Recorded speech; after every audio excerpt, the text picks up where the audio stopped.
Murat abi, al geri gelsin. Murat abi, önümdesin abi. Bırak kardeşim, bırak.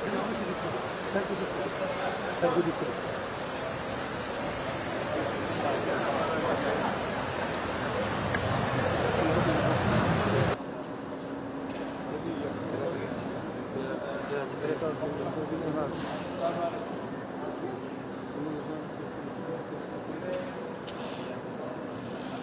Nerede?